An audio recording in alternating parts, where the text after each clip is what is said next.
Hello everyone, आज है 31 जनवरी और आज इस वीडियो में हम बात करने जा रहे हैं पेटीएम के बारे में। देखिए 760 रुपए का ये शेयर है। पिछले एक महीने में देखो तो शानदार तेजी आई है, 17-18% ये भाग चुका है। और आज एक ऐसी खबर आई है जिसने वाकई में पेटीएम के शेयर को कल तोड़ने का काम भी करेगी ये खबर। अगर पिछले एक साल का भी अगर आप ग्राफ देखोगे तो 45% का ग्रोथ ज़रूर है।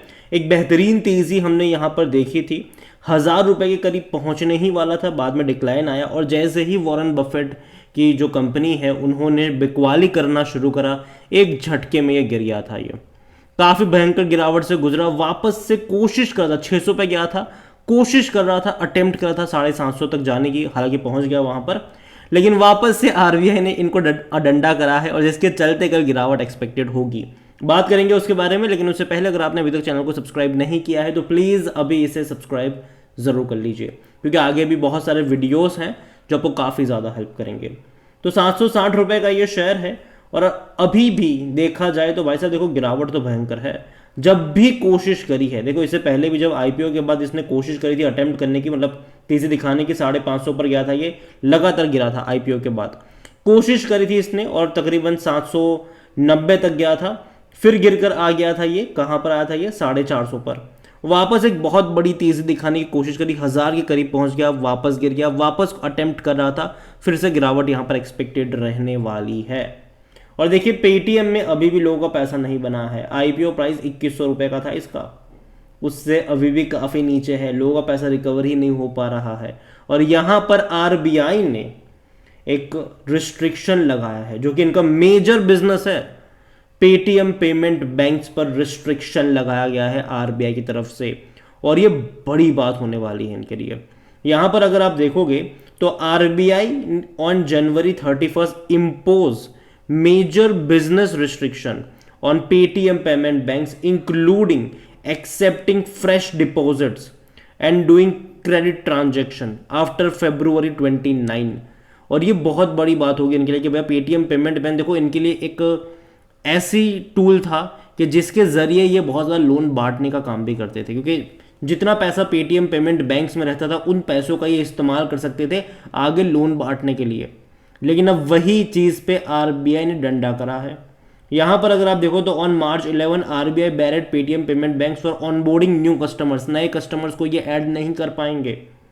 यहाँ पर देखो तो central bank said the comprehensive system audit report जो है उसमें कई सारी ऑडिटिंग चीज़ों का इन्होंने पालन नहीं करा है, कई सारे कंप्लायंसेस का इन्होंने पालन नहीं करा है, कई बार नोटिस भेजने के बाद भी इसके ऊपर इन्होंने काम नहीं करा है। यहाँ पर देखो नो फर्दर डिपॉजिट्स और credit transaction top up shall be allowed in any customer accounts.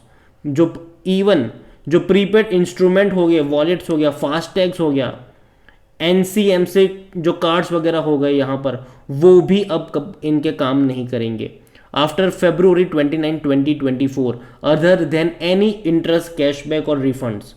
ठीक है, वही होगा यहाँ पर which may be credit any time. ठीक है, जो इंटरेस्ट हो गया, कैशबैक्स हो गया, इवन जो बाकी चीज़ें हैं, रिफंड्स हो गया, वो यहाँ पर होगा, बाकी नहीं हो पाएगा। The RBI however clarified that the withdrawal और utilization of balance by the lenders customer from the accounts including जो सेविंग बैंक अकाउंट है और करंट अकाउंट है, जो प्रीफर्ड जो इंस्ट्रूमेंट्स होते हैं, फास्टैग्स होते हैं, नेशनल कॉमन जो कार्ड्स वगैरह है यहाँ पर है, वो यहाँ पर परमिट करे हैं without any restriction up to available balance. तो जो अभी है वो यहाँ पर हो पाएंगे, लेकिन जो नए जोड़े जाएंगे वो यहाँ पर नहीं हो पा, मतलब वो नहीं होगा यहाँ पर। Further no other banking service other than those referred about the links. तो सिंपल सी बात है कि भैया अब दिक्कत है इनके लिए। कल का दिन इंपॉर्टेंट होने वाला है इस कंपनी के लिए और टाइम दिया गया है इनको। देखिए आरबीआई ने टाइम दिया है कि अपने जो भी पाइपलाइन ट्रांजैक्शन है उसको सेटल करो 15 मार्च से पहले, और उसके बाद कोई फर्दर ट्रांजैक्शन नहीं हो पाएगा यहाँ पर।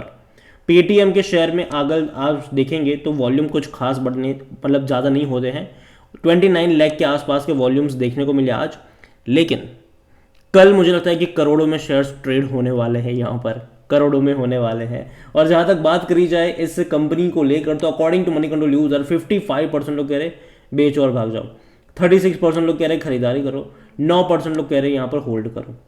कंपनी को लेकर अगर आप देखोगे, देखो कंपनी प्रॉफिटेबल नहीं है, कंपनी लगातार लॉस कर रही है और दिक्कत में है ये। अगर मैं आपको इनके वैल्यूएशन के बारे में दिखाऊं तो भाई साहब पी रेशियो का नेगेटिव में ही है, क्योंकि लॉस मेकिंग कंपनी है।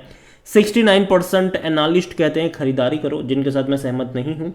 फाइनेंशियल्स अगर आप देखोगे तो फाइनेंशियल्स इनके रेवेन्यू में डेफिनेटली ग्रोथ आया था। अगर आप देखो यहाँ पर लगातार इनके रेवेन्यू में ग्रोथ था, शानदार ग्रोथ था। 1000 जो रेवेन्यू 2021 सितंबर में 1000 करोड़ के थे वो 3000 करोड़ जा चुके थे। लेकिन अभी इन्हीं रेवेन्यू के ऊपर झटका लगेगा इनको, क्योंकि कई सारे बिजनेस जो है वो जाहिर सी बात है वो हैम्पर हो रहे हैं इनके। और अभी अगर आप देखो तो प्रॉफिट्स नहीं कर पा रही है ये। अभी लास्ट क्वार्टर में जो अभी रिजल्ट्स आए इनके दिसंबर के, वहाँ पर इन्होंने तकरीबन 219 करोड़ का लॉस करा था। उससे पहले 290 करोड़ का लॉस करा था। उससे पहले 350 करोड़ का लॉस करा था इसने।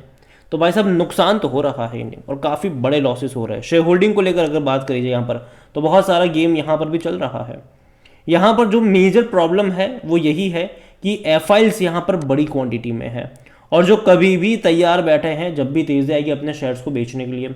63.72% एफआईल्स लेकर बैठे हैं यहाँ पर। तो पूरी की पूरी जो डिपेंडेंसी है इस कंपनी के शेयर होल्डिंग पैटर्न को लेकर अगर आप देखोगे तो भाई साहब वो एफआईल्स पर है।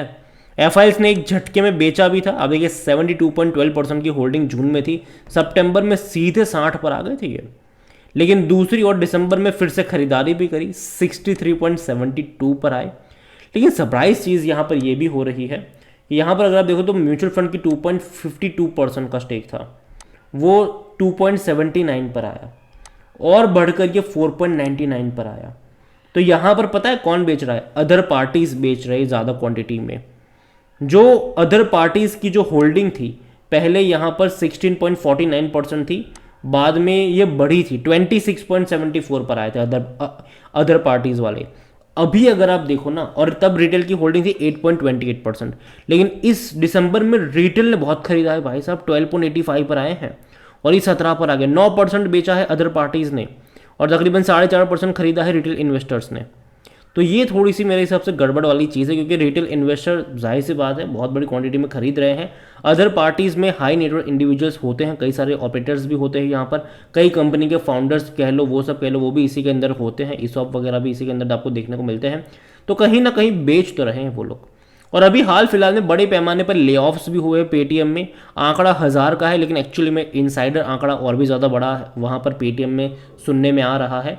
और दूसरी बड़ी बात यहाँ पर यह भी है कि कहा जा रहा है कि भैया एआई अडॉप्ट करने वाले हैं, उसके चलते ले ऑफ्स वगैरह करे हैं, लेकिन क्या पता क्या है क्या नहीं है। लेकिन दूसरी बात जो मुझे लगती है पेटीएम को लेकर वो ये है कि बिजनेसेस यहाँ पर हैम्पर हो रहे हैं, ज़रूर है, लेकिन बहुत सारे ले ऑफ्स करके ये अपने कॉस्ट को कंट्रोल कर, मतलब प्रॉफिट को कंट्रोल कर रहे हैं। मतलब सिंपल सी बात है कि जो लॉसेस हो रहे थे एटलीस्ट कोशिश करें कि कंपनी जल्द से जल्द प्रॉफिटेबल हो जाए। कॉस्ट कटिंग करने का ये सिंपल फॉर्मूला है। यहाँ पर सिंपल सी कॉस्ट कटिंग हो रही है, और शायद अगले कुछ क्वार्टर के नंबर और ज़्यादा इंपॉर्टेंट होंगे कि इनके रेवेन्यू में किस तरीके का इजाफा आता भी है कि नहीं, और प्रॉफिट से मतलब लॉस से प्रॉफिट में ये लोग बन भी पाते हैं कि नहीं। अभी के लिए पेटीएम डेफिनेटली कल का दिन मुझे उतना अच्छा नहीं लग रहा है इनका, और शायद गिरावट एक्सपेक्टेड रहेगी। और जहाँ तक मुझे लगता है कि एटलीस्ट 10% का गिरावट यहाँ पर बनना मतलब हो सकता है यहाँ पर, ये मैं अज्यूम कर रहा हूँ ऐसा ही होगा, ये मैं नहीं कह रहा हूँ। हालांकि आज भी ऐसा हुआ ज़रूर था। देखिए एक बड़ी रफ्तार बनी थी, उतनी ही बड़ी दोबारा गिरावट भी आ गई। ये शॉर्ट टर्म का यहाँ पर कैंडल था, किसी ने यहाँ पर बड़े पैमाने पर गेम खेला था आज। अब देखते हैं बेनिफिट किसको हुआ होगा, लेकिन अभी मैं इतना ही कहूँगा कि दूर से दूरी बनाए रखो, यहाँ पर जल्दबाजी मत करना खरीदारी को लेकर। और अगर आप चैनल को रेगुलर फॉलो करते हो तो पेटीएम को लेकर कई सारे वीडियोज़ मेरे थे, और हर बार मैंने एक ही चीज़ कही है, दूर बैठो, तमाशा देखो, जल्दबाजी करने की यहाँ पर या फिर खेलने की यहाँ पर ज़रूरत नहीं है अभी के लिहाज से। बाकी मर्जी आपकी है, कोई बाय सेल रिकमेंडेशन नहीं है। वीडियो को यहीं पे एंड करता हूँ। पसंद आया हो तो लाइक करें, शेयर करें। चैनल पर अगर पहली बार है तो प्लीज़ सब्सक्राइब करें। और पेटीएम के बारे में आप क्या सोचते हैं, जो आज आरबीआई ने जो भैया बड़ा धमाका करा है उसके बारे में आप क्या सोचते हैं, वो भी आप मुझे कमेंट में लिख के बता सकते हैं। Thank you.